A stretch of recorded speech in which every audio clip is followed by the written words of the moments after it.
오늘 말씀은 여호수아 6장 1절에서 5절까지 말씀을 우리 한 목소리로 같이 읽었으면 좋겠습니다. 이제 이스라엘 자손으로 인하여 여리고는 굳게 닫히고 아무도 나가지 아니하며 아무도 들어오지 아니하더라. 주께서 여호수아에게 이르시되 보라, 내가 여리고와 그것의 왕과 강한 용사들을 내 손에 넘겨주었나니 너희 모든 군사는 그 도시를 에워싸고 도시 주위를 한 번씩 돌되 너는 엿새 동안을 그리할지니라. 7명의 제사장은 궤 앞에서 수양의 뿔 나팔 7개를 들고 갈 것이요 7째 날에는 너희가 그 도시를 7번 에워싸고 제사장들은 나팔을 불 것이며 제사장들이 수양의 뿔 나팔을 길게 불어 너희가 나팔 소리를 들을 때 온 백성은 큰 소리로 외칠지니라. 그리하면 그 도시의 성벽이 납작하게 무너져 내리리니 백성은 각각 곧장 자기 앞으로 올라갈지니라 하시니라. 아멘. 서신체를 잠깐 기도하겠습니다.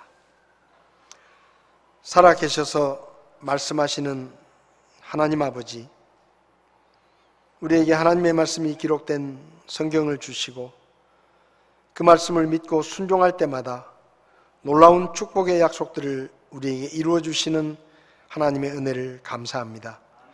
아버지 하나님, 오늘 저희가 하나님의 말씀을 함께 나눌 때 주의 성령님께서 우리 가운데 친히 말씀하시며 말씀을 전하는 자나 듣는 자나 하나님의 뜻을 깨닫게 하시고 우리가 이 말씀에 순종함으로 주님이 주시는 형통을 누릴 수 있도록 저희들을 도와주시옵소서.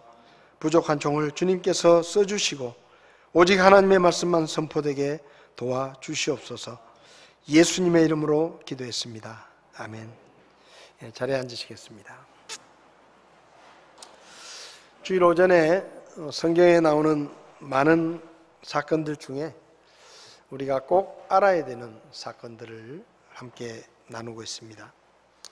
지난 주일에는 하나님의 말씀에 순종하지 않아서 40년 동안 광야를 떠돌면서 어른 세대가 죽고 새로운 세대가 여호수아의 인도하심을 받게 되었는데 그들 역시 불평과 불만의 습관을 버리지 못해서 하나님께서 불뱀으로 심판하시는 그런 내용을 저희가 살펴보았습니다. 어떤 사람들은 왜 예수님을 믿어야 구원을 받느냐, 이 세상에 종교도 많고 아무 종교나 잘 믿으면 되지 왜 꼭 예수를 믿어야 구원을 받느냐 라고 물어보시는 분들이 있는데, 광야에서 독사에 물린 사람들은 모세가 장대 위에 매달아 놓은 놋뱀을 쳐다보는 그 길 말고는 살 수 있는 길이 없었습니다. 왜냐하면 그것이 하나님께서 정해주신 방법이었기 때문입니다. 왜 예수님을 믿어야 구원을 받느냐? 하나님께서 보내주신 구원자는 예수님 한 분밖에 없기 때문에 그 예수님을 믿어야 구원을 받는다라고 성경에 말씀하고 있습니다. 요즘 차별금지법 이야기가 많이 나오는데요. 차별금지법이 만들어지고 그 차별금지법이 정식으로 통과가 되면 교회에서 목사님들이 설교를 할 때 다른 종교를 믿으면 안 되고 예수님을 믿어야만 구원을 받습니다. 그렇게 설교를 하면 그게 차별금지법 위반이 돼가지고 다른 종교를 차별했다, 그렇게 해서 고발이 될 수도 있습니다. 그런 얘기를 하시는 분들이 있더라고요. 모르겠습니다. 그렇게 될지는 모르지만 그렇다고 해서 우리가 예수님을 믿어야 구원을 받는다고 하는 이 하나님의 복음을 아니라고 할 수는 없지 않습니까? 그죠?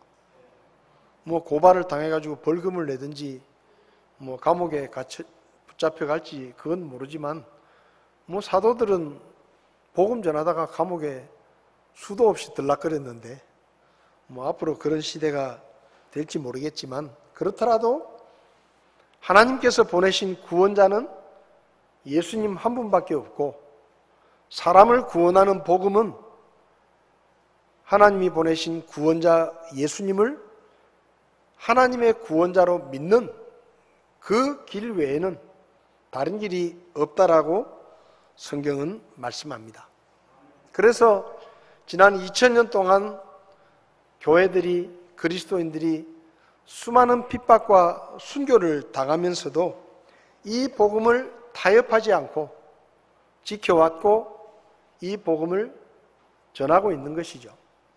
앞으로도 우리는 이 복음을 전할 것이고 어떤 일이 생기더라도 이 복음을 타협하고 양보하는 일은 없을 것입니다.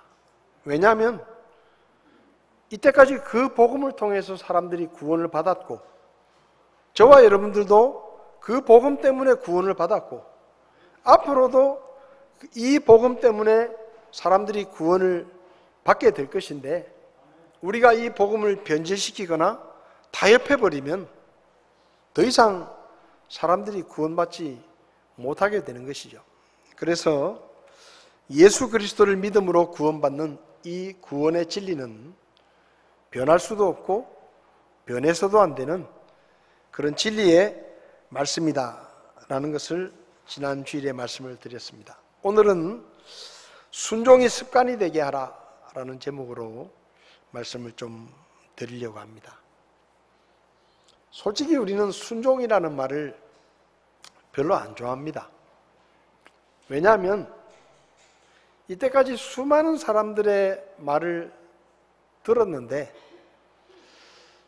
나는 순종하기 싫었는데 어쩔 수 없이 순종을 했는데 결과가 다 좋았던 게 아니고 어떨 때는 어른들이나 부모님의 말씀에 순종을 해가지고 잘된 때도 있었지만 또 어떨 때는 나는 그렇게 하고 싶지 않았는데 하도 부모님이 고집을 부려가지고 그 말씀을 들었는데 잘 안 된 그런 일들도 많이 있습니다. 그래서 솔직하게 성경에 부모님의 말씀에 순종하라 그렇게 말씀을 하는데 많은 사람들이 그 부모님의 말씀에 순종하는 것을 별로 좋아하지 않습니다.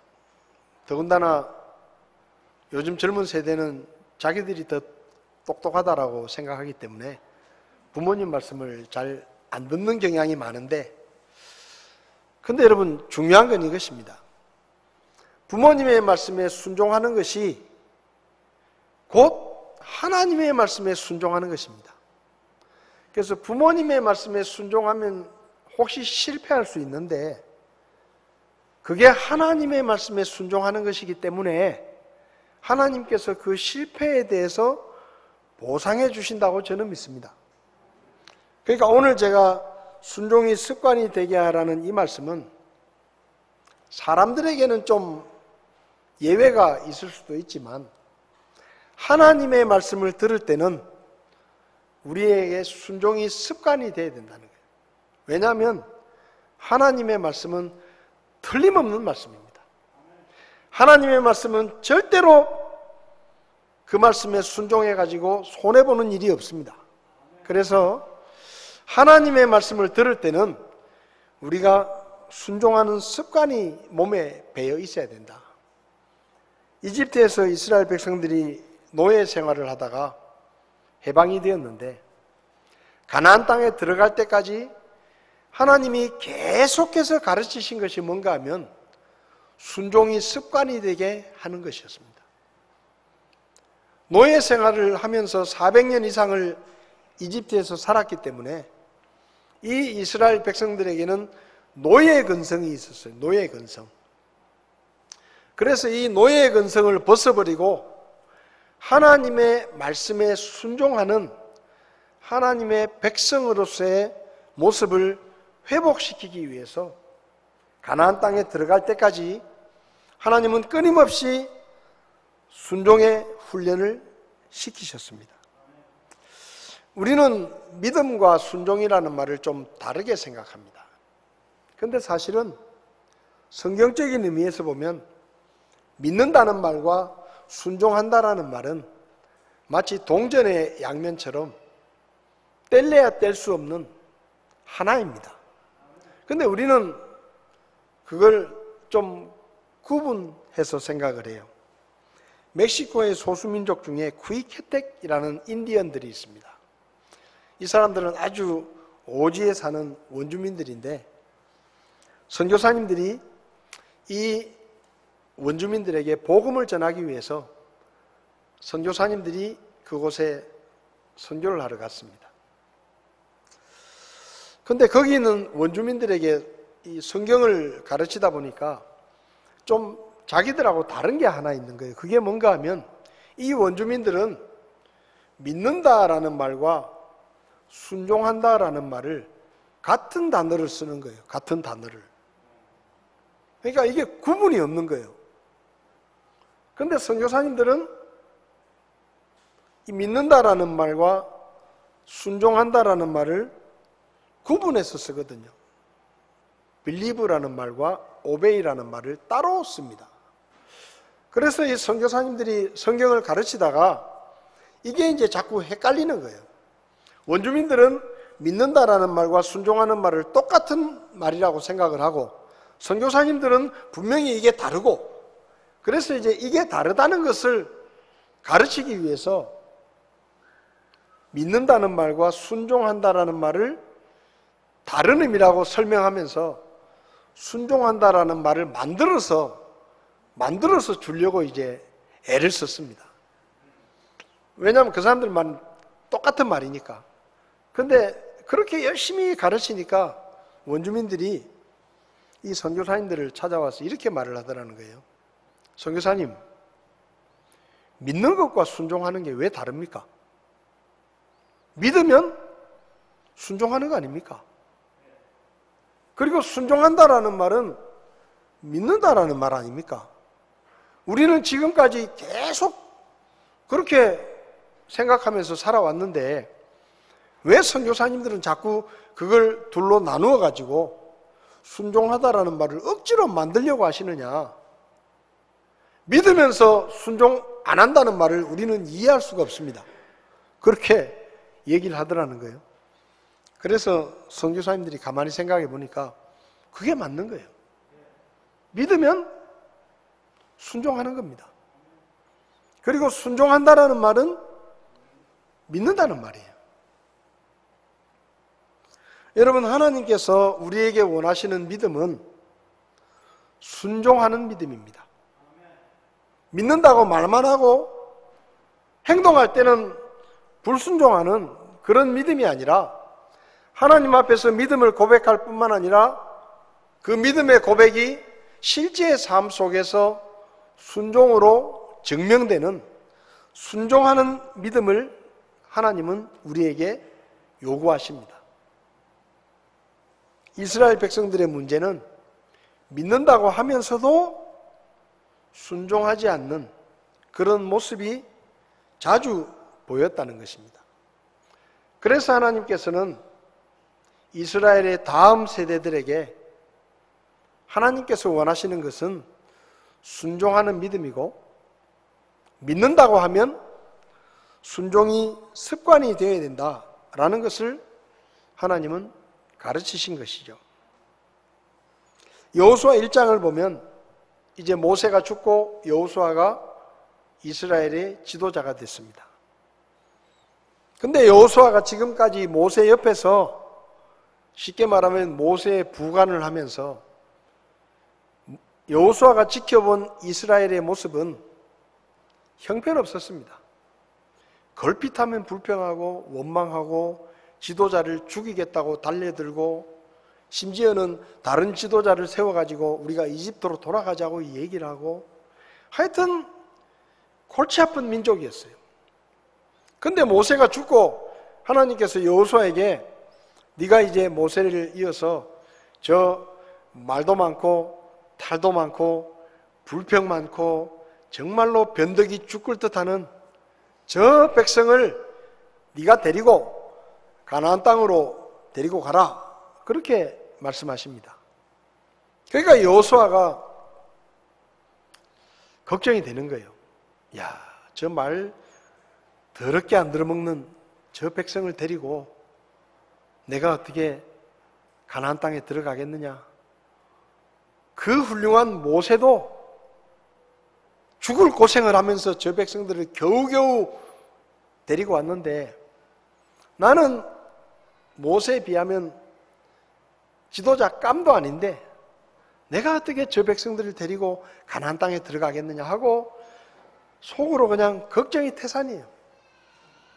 그때 하나님께서 여호수아에게 말씀하신 말씀이 여호수아 1장 7절부터 기록이 되어 있는데요. 오직 너는 마음을 강하게 하고 심히 용감한 자가 되어 내 종 모세가 내게 명령한 모든 율법대로 지켜 행하고 그것을 떠나 오른쪽으로나 왼쪽으로나 치우치지 말라.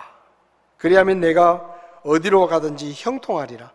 너는 이 율법책을 내 입에서 떠나지 말게 하며 밤낮으로 그것을 묵상하여 그 안에 기록된 모든 것에 따라 지켜 행하라. 그리하면 내가 내 길을 형통하게 하며 또한 크게 성공하리라. 하나님께서 여호수아에게 딱 한 가지를 말씀하십니다. 걱정하지 마라. 두려워하지 마라. 내 말만 잘 들어라. 내 말만 잘 들으면 모든 것이 다 잘 될 것이다 라고 말씀하십니다. 근데 그 후로 하나님께서 그렇게 말씀하신 것을 여호수아가 진짜 믿는지, 이스라엘 백성들이 진짜 믿는지 이것을 시험하기 시작하십니다. 여호수아 3장을 보면 이스라엘 백성들 앞에 요단강이 가로막혀 있습니다. 비가 안 오는 철에 성지순례를 가면 착각을 합니다. 무슨 착각을 하는가 하면 비가 안 오는 철에 성지순례를 가면 요단강이 우리 대구 신천보다 좁은 데도 있어요. 그러니까 요단강이 또랑이에요, 또랑. 비가 안 오는 철에 가면. 그래서 비가 안 오는 철에 가면요, 이거 뭐 이런 또랑을 건너는데 뭐 기적이 필요한가? 그냥 걸어서 가면 되지. 이렇게 생각이 돼요. 근데 비가 많이 오는 철에 성지순례를 가면 비가 많이 오는 철에는 이 요단강이 평소의 흐름과는 전혀 다르게 낙동강보다도 훨씬 더 넓을 만큼 어마어마한 강이 됩니다. 그리고 거기 흐르는 강물은 전부 사막에 모래가 섞인 물이어가지고 황토빛 물이 엄청나게 거세게 흘러갑니다. 그런데 여호수아 3장을 보면 지금 여호수아와 이스라엘 백성들이 요단강 앞에 있을 때는 비가 많이 오는 철이어서 뚝에 물이 넘칠 만큼 어마어마한 거센 물결이 흘러가는 요단강이었다라고 말씀합니다. 그 강을 건너야 돼요. 근데 하나님께서 뭐라고 말씀하시는가 하면, 자, 지금부터 내가 강을 건너는 방법을 알려주겠다. 하나님의 언약궤를 맨 제사장들이 언약궤를 메고 저 시뻘건 물이 흘러가는 요단강에 들어가서 거기 발을 담그고 멈추어 서면 강물이 흘러가던 것이 그치고 거기 길이 생길 것이다. 그러면 그 마른 땅으로 건너가라 라고 말씀하십니다. 여러분, 강을 건너려면 어떻게 해야 되죠? 배가 있어야 되잖아요. 배가. 강은 배를 타고 건너는 겁니다. 요즘처럼 웬만한 강에 다 다리가 있으면 다리를 건너가지만 그 당시는 그런 것도 없어요. 강을 건너려면 배를 만들어야 되는데 하나님은 뭐라고 말씀하시는가 하면 언약궤를 맨 제사장들이 백성들보다 먼저 그 거센 물결이 일어나는 요단강에 발을 담그고 그리고 그 요단강에 들어가서 멈춰 서면 그와 동시에 강물이 흐름이 멈추고 길이 생기고 그 길로 건너가면 된다. 그래서 여호수아가 이 말씀을 백성들에게 전합니다. 제사장들에게 전하죠. 여러분이 제사장이라고 생각해 보십시오. 언약궤를 메고, 그것도 그냥 뭐 맨몸으로 들어가는 것도 힘든데 언약궤를 메고 여러 사람이 동시에 그 요단강 물에 들어가라는 거예요. 강물은 지금 막 하염없이 흘러가고 그냥 막 거칠게 흘러가고 있는데 그 강에 들어가서 그것도 멈춰 서라는 거예요. 여러분, 물살이 세게 막 흘러가면요, 거기 휩쓸리기 쉽습니다. 근데 그렇게 하라는 거예요. 근데 제사장들이 하나님의 말씀대로 합니다. 그래가지고 언약궤를 메고 백성들보다 먼저 요단강에 들어가서 그 요단강에 섰습니다. 그러니까 성경을 보면 하나님이 말씀하신 대로 물이 멈추고 그리고 길이 생기고, 여호수아 3장 17절을 보면 이렇게 되어 있습니다. 주의 언약궤를 맨 제사장들은 요르단 한가운데 마른 땅에 굳게 섰고 모든 이스라엘 사람은 마른 땅을 건너더니 마침내 온 백성이 깨끗하게 요르단을 건너니라. 여기 말씀을 보면 마른 땅으로 건너고 온 백성이 깨끗하게, 깔끔하게, 완전하게, 발에 진흙 한 톨 안 묻히고 깨끗하게 강을 건넜다라고 성경은 말씀합니다. 하나님의 말씀에 순종했더니 하나님이 말씀한 그대로 되었더라 경험을 한 것이죠. 여호수아 5장을 보면 요단강을 건넌 이스라엘 백성들이 길갈이라고 하는 곳에 진을 쳤습니다. 천막을 쳤어요. 200만 명 가까운 사람들이 지난번에 말씀드린 것처럼 한 집에 식구가 4명이면 적어도 50만 개의 천막이 길갈이라는 지역에 천막촌이 만들어졌습니다. 그런데 하나님께서 여호수아에게 뭐라고 말씀하시는가 하면, 여호수아야, 지금 이스라엘 백성은 이집트에서 나온 어른 세대가 다 죽었고 이제 새로운 세대다. 그리고 광야에서 40년을 헤매는 동안에 거기서 아이들이 태어났는데 그 아이들은 할례를 하지 못했다. 그러니까 지금 40년을 헤맸으니까 광야를 헤맬 때 첫 해에 태어난 남자아이가 40살이 된 겁니다. 그죠? 근데 그 40살부터 어린아이까지는 할례를 안 했다는 거예요. 왜냐하면 광야를 떠돌다가 정신이 없어가지고 할례를 하지 못한 거죠.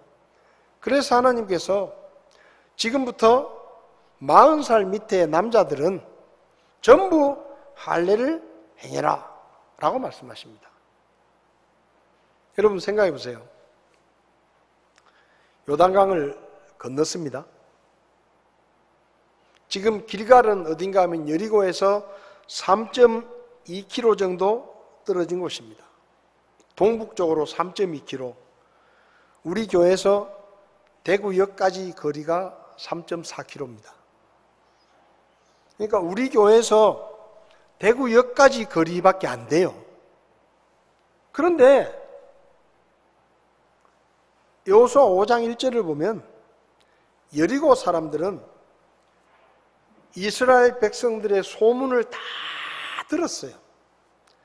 요단 동편에서 동편에 있는 민족들을 정복하고 요단강이 기적적으로 갈라져 가지고 마른 땅으로 강을 건넜다더라. 이런 얘기를 다 들었어요. 그리고 가나안 땅에 들어와서 이제는 첫 번째 성읍인 여리고와 전쟁을 해야 되는 겁니다. 그러면 여리고 사람들은 지금 온통 관심이 이스라엘 백성들에게 가 있는 거예요. 이스라엘 백성들의 동정에 촉각을 곤두세우고 있는 겁니다. 왜냐하면 전쟁을 해야 되니까. 그런데 생각해 보세요. 3.2km 떨어져 있는 지금 대구역쯤에 있는 이스라엘 백성 진지에서 어떤 일이 벌어지느냐. 40살 밑에 남자들은 전부 포경수술을 하는 거예요. 그리고 다 드러누워 있는 거예요. 남자들이 포경수술을 하면 한 일주일 정도는 잘 움직이지 못합니다. 그러면 어떻게 됩니까? 40살 밑에 남자들은요, 전쟁이 나면 누가 싸웁니까? 어른 세대가 싸우는 게 아니에요. 40대, 30대가 전쟁에서는 제일 힘을 쓰는 세대입니다. 근데 그 세대들이 다 드러누워 있는 거예요. 남자들이 포경수술을 하고 20대 남자들도 다 드러누워 있는 겁니다. 그러면 여리고에서 이스라엘 백성들의 동정을 살피다가 아이고 왕이시여, 희한한 일이 일어났습니다. 저놈들이요, 40살부터 남자들이 전부 포경수술을 하고 전부 지금 나자빠져 있습니다. 지금 우리가 치면 저것들 꼼짝도 못하고 다 죽습니다. 진짜 그런 일이 벌어지면 이스라엘 백성들은 그 고생을 해가지고 요단강을 건너가지고 가나안 땅에 들어가자마자 다 죽는 거예요. 힘 한번 써보지 못하고. 만약에 하나님께서 요단강을 건너기 전에 할례를 해라 그랬으면 마음이 좀 편할 거예요. 그렇잖아요. 어차피 강이 있으니까 강을 건너기 전에 할례를 하라 했으면 좋았을 텐데 왜 하필이면 강을 건너자마자, 그것도 여리고성과 불과 3km 정도 떨어진 거기 진을 치고 있는데 갑자기 하나님이 남자들 다 할례를 행해라. 왜 그렇게 말씀하십니까? 진작 하시지. 여리고성에서 쳐들어오면 남자들은 힘을 못 쓰고 다 죽는 거예요. 근데 여호수아와 이스라엘 백성들이 어떻게 하느냐? 할례를 합니다. 죽을 각오를 하고 해요. 잘못하면 온 식구들이 다 죽을 텐데 할례를 해요. 여호수아 5장 3절을 보면 여호수아가 예리한 칼을 만들어 포피산에서 이스라엘 자손에게 할례를 행하니라. 하나님이 하라 그랬으니까 순종하는 겁니다. 그럼 어떻게 됐느냐? 이스라엘 백성들이 할례를 행하고 남자들이 한 일주일 동안 꼼짝도 못하고 드러누워 있는데 별 탈이 없었느냐? 별 탈이 없었습니다. 하나님이 지켜주신 거예요. 안 그러면 다 죽어요. 힘쓸 만한 남자들은 다 누워 있는데 전쟁이 나면 누가 전쟁을 합니까? 근데 하나님이 지켜주신 거예요. 하나님의 말씀에 순종했더니 하나님이 지켜주셨더라. 그 다음에 여리고성 이야기가 나오는 겁니다. 여리고성과 싸워야 되는데, 여리고성은 세계 역사를 보면 세계 역사에서 가장 오래된 고대 도시 중에 하나가 여리고입니다. 오래됐다는 말은 무슨 말인가 하면 그 성이 워낙 견고하기 때문에 쉽게 다른 사람들이 정복하지 못했다라는 뜻입니다.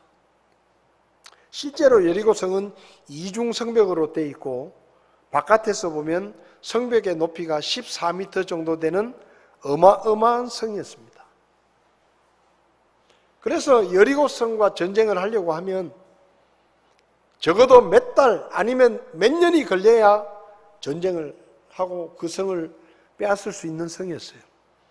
그리고 여리고성의 고고학적인 발굴을 보면 집집마다 식량이 어마어마하게 비축이 돼 있었다.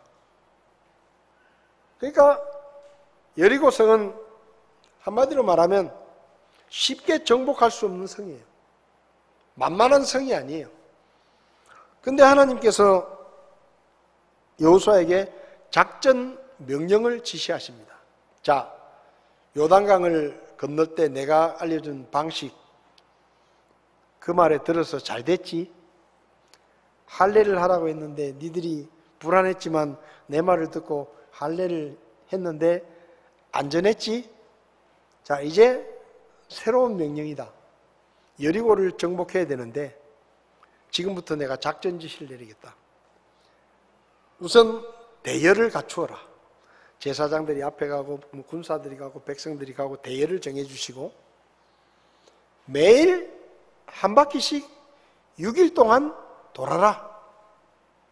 6일 동안 매일 한 바퀴씩 도는데 아무 소리 하지 마라. 조용하게 돌아라. 그리고 7째 날이 되면 6일 동안 돌고 7째 날이 되면 그날은 7바퀴를 돌아라.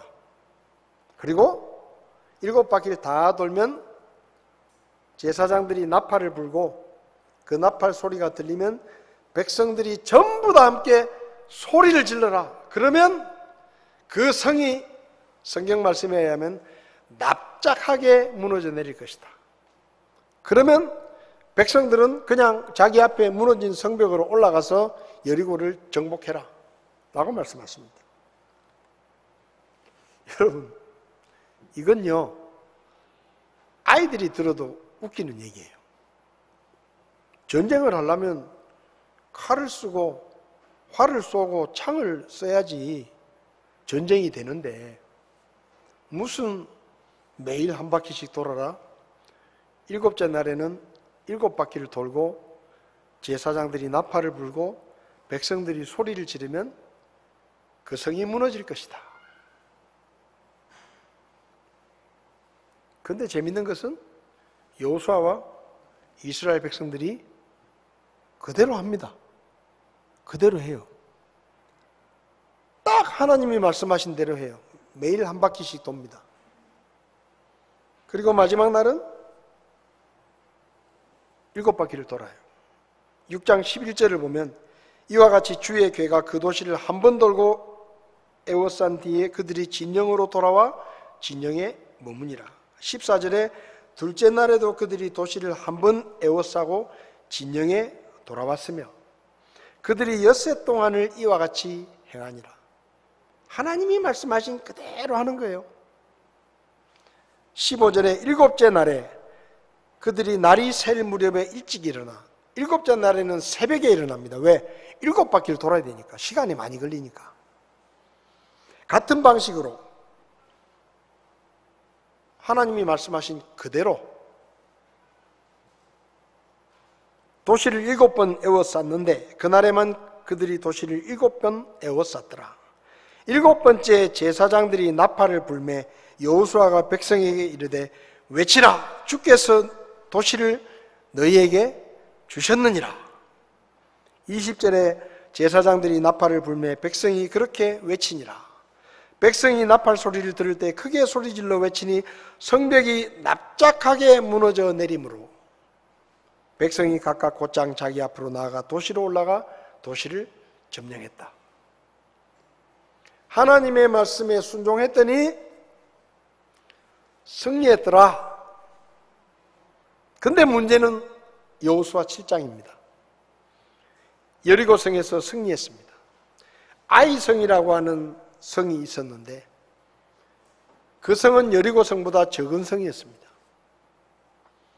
근데 중요한 것은 하나님께서 아무 말씀도 안 하셨어요. 하나님의 말씀이 있기 전입니다. 여호수아와 장군들이 모여서 의논을 합니다. 저 성을 우리가 어떻게 정복하면 되겠냐? 저 성은 조그마한 성이니까 우리가 뭐 다 갈 필요도 없고 한 2, 3천 명만 올라가면 저 성은 금방 우리가 정복할 겁니다. 그래? 그럼 그렇게 하자. 그래가지고 2, 3천 명이 아이성으로 올라갑니다. 결과는 어떻게 됐느냐? 꼼짝없이 패했습니다. 36명이 전사하고 이스라엘 군사들은 아이성의 군사들에게 쫓겨와가지고 패배를 했습니다. 여러분, 지금까지 잘했어요. 순종했잖아요. 결과가 좋았잖아요. 그러면 아이성을 앞두고 어떻게 해야 됩니까? 기다려야 돼요. 하나님에게 뭔가 지시가 올 때까지 기다려야 돼요. 근데 기다리지 않았어요. 대신에 자기들 생각대로, 자기들 판단대로, 자기들이 뭐가 된 줄 알고, 야, 이때까지 우리가 사실은 하나님 때문에 잘 됐는데 자기들이 힘이 있어서 잘 된 줄 알고 아이성쯤이야 우습게 보고 그냥 갔습니다. 결과는 참패했어요. 근데 패하고 나서 하나님께서 너희 중에 죄악이 있다. 아간이라는 사람이, 여리고성은 첫 번째 성읍이니까 그 성에서 얻은 건 다 하나님 거다. 너희도 손대지 마라 그랬는데 아간이 욕심이 나가지고 하나님이 금하신 물건들을 숨겼어요. 그래서 하나님이 그 죄를 드러내시고 아간의 가족들이 다 죽습니다. 그리고 하나님이 작전 지시를 하십니다. 아이성에 대한 작전 지시. 그리고 이스라엘은 하나님의 말씀대로 들었습니다. 승리했습니다. 그리고 여호수아 12장 7절을 보면, 여호수아 12장 7절에서 24절을 보면 아이성에서 한번 패하고 다시 승리한 다음에 가나안 땅에 31개의 성읍을 정복했는데 여리고성, 아이성을 빼고 29개의 성읍과 전쟁을 했는데 백전백승이었습니다. 무슨 말입니까? 왜 아이성에서 실패했죠? 순종하기는 했는데 습관이 안 돼 있는 거예요. 습관이 안 돼 있는 거예요. 몇 번이나 승리를 경험했는데 습관이 안 돼 있으니까 한 번쯤은 우리 생각대로 해보자. 하나님 말씀이 없어도 우리가 하면 된다. 이런 생각이 그들의 순종을 방해한 겁니다. 그래서 비참하게 패했어요. 그리고 이스라엘은 정신을 차린 거예요. 하나님의 말씀에 순종하는 것을 우리가 멈추었더니 결과가 비참하구나. 하나님 말씀을 듣는 것이 제일 좋구나. 그걸 배운 겁니다. 그래서 뭐예요? 그때부터는 순종이 습관이 된 거예요. 하나님이 뭐라고 말씀하시든지 말 같지도 않은 얘기를 하시더라도 무조건 하나님의 말씀이라면 듣자. 그렇게 결정을 한 겁니다. 그래서 29개의 성읍과 전쟁을 할 때 한 번도 자기들 생각대로 한 것이 아니라 하나님이 시키는 대로 해가지고 백전백승, 한 번도 패하지 않았어요. 여러분, 순종은요 습관이 돼야 됩니다. 어떤 말씀은 순종하고 내가 볼 때 나한테 이익이 될 것 같고 나한테 유익할 것 같으면 순종하고, 내 마음에 안 들면 내가 손해볼 것 같으면 불순종하고, 그런 믿음으로 우리가 하나님을 섬기는 게 아니라 하나님이 말씀하시면 그 말씀이 무슨 내용이든지 어떤 말씀이든지 하나님의 말씀에는 순종해야 된다. 이게 습관이 돼야 돼. 습관이 되려고 하면 하나님 말씀에 순종해 가면서 점점 그게 습관이 되는 거예요. 여러분의 삶에 하나님의 말씀에 순종하는 것이 습관이 되어 있습니까? 에이, 하나님, 제가 이 말씀은 듣겠는데요. 아이고, 이번에 하신 말씀은 그가 하나님 뭘 세상을 몰라서 하시는 말씀이지 요즘 세상이 그런 세상이 아닙니다. 요즘 세상에 이 말씀대로 순종하다가는 거지 됩니다. 거지. 그 시대에는 그 말씀이 맞았는지 모르지만 지금 시대에는 안 맞습니다. 하나님, 이번에는 제 생각대로 하겠습니다. 잘 보십시오. 그렇게 하면 그건 제대로 된 믿음이 아니에요. 하나님이 말씀하시면 여러분 제사장들이 언약궤를 메고 요단강에 들어가면 강이 갈라질 것이다. 말이 됩니까? 여리고성을 매일 한 바퀴씩 돌고 7일째 7바퀴 돌고 소리 지르면 성이 무너진다. 그 말이 되는 얘기예요? 말도 안 되는 얘기예요. 근데 그렇게 됐어요. 하나님 말씀이 때로 우리 생각에 말도 안 되는 말씀일 수도 있습니다. 그렇지만 그 말씀에 순종하면 여호수아에게 뭐라 그랬어요? 그 말씀을 지켜 행하면 네가 형통하리라. 믿으십니까? 하나님 말씀은요 무조건 드려야 됩니다. 하나님 말씀은 무조건 드려야 돼요. 왜? 하나님이 전능하신 하나님이시고 역사의 주권자이신 하나님이에요. 하나님은 한 번도 틀린 적이 없어요. 하나님은 한 번도 그분이 말씀하신 적을 번복한 적이 없습니다. 그러니 하나님의 말씀이 여러분에게 들리거든 습관적으로 순종하십시오. 묻지도 말고 따지지도 말고 그냥 순종하십시오.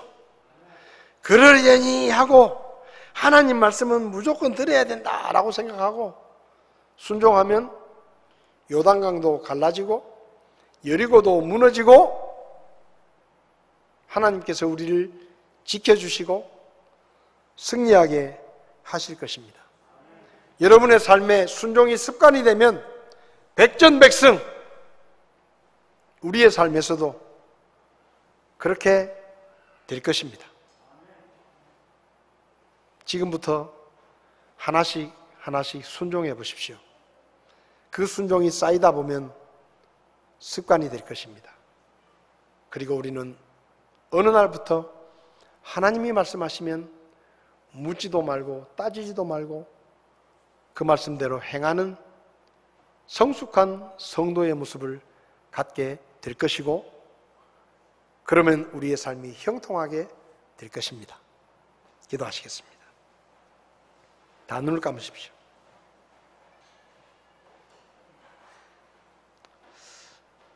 여러분 하나님의 말씀 앞에서 흥정하지 마십시오. 하나님의 말씀은 명령입니다. 우리에게 그냥 권하시는 말씀이 아니에요. 네가 이렇게 한번 해보면 좋겠다라는 말씀이 아닙니다. 이렇게 하라! 창조주 하나님의 명령입니다. 그 말씀에 순종하는 습관이 생기면 우리는 백전백승의 승리의 삶을 살 수가 있습니다. 여러분 중에 혹시 아직도 예수님을 구원자로 믿지 않는 분이 계십니까? 주 예수 그리스도를 믿으라. 그리하면 네가 구원을 받으리라. 이것이 하나님의 명령입니다. 예수님을 믿으십시오. 그래야 구원을 받습니다. 목사님, 오늘 제가 설교를 들으며 제가 예수님을 믿기로 결심합니다. 하나님의 명령에 순종하겠습니다. 저도 예수 믿고 구원받기 원합니다. 그런 분 계시면 오른손을 들어주시면 제가 기도해 드리겠습니다. 그런 분 계시지 않습니까? 성도 여러분, 하나님의 말씀에 순종하십시오. 순종만이 형통의 길입니다. 사람의 말은 잘못 들었다가는 손해볼 수도 있지만 하나님의 말씀은 아무리 들어도 손해볼 것이 없습니다. 믿으십시오. 그리고 순종하십시오. 그리고 순종이 여러분의 습관이 되게 하십시오. 그럴 때 우리의 삶 가운데 승리의 삶이 이루어질 것입니다. 우리 자리에서 일어나셔서 347장 여호수아 본받아 앞으로 가세 우리 거할 초소는 주님 품일세. 우리 이 찬송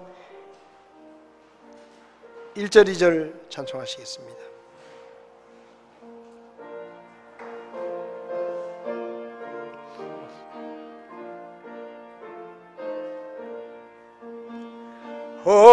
허락하신 새 땅에 들어가려면 마음의 준비다여 힘써 일하세. 여호수아 본받아 앞으로 가세.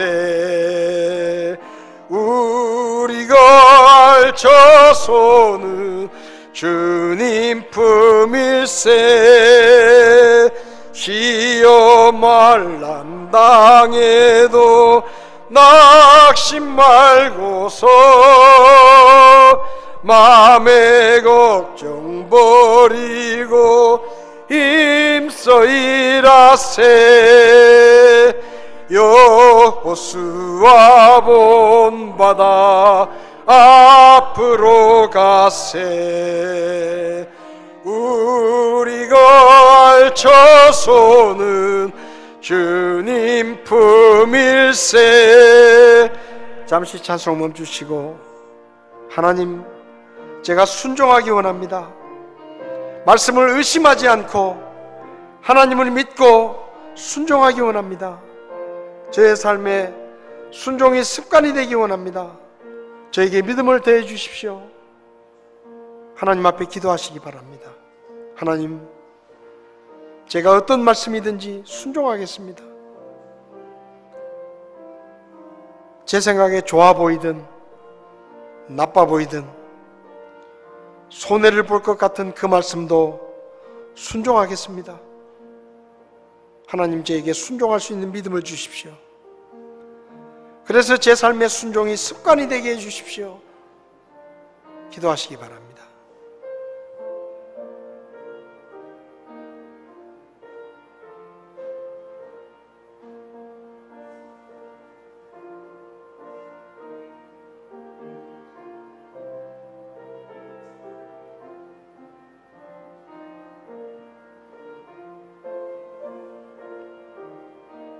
지금도 살아 계셔서 우리에게 말씀하시는 하나님 아버지, 하나님의 말씀 앞에 순종으로 응답할 수 있도록 저희들에게 믿음을 더해 주십시오. 한 번의 순종, 몇 번의 순종이 아니라 우리의 평생의 삶 가운데 하나님의 말씀을 믿고 순종하는 것이 우리에게 습관이 되게 하시고, 그 습관을 따라 형통하는 삶을 우리 모두가 살아갈 수 있도록 저희를 도와주시옵소서. 예수님의 이름으로 기도했습니다. 아멘. 예배를 마치겠습니다.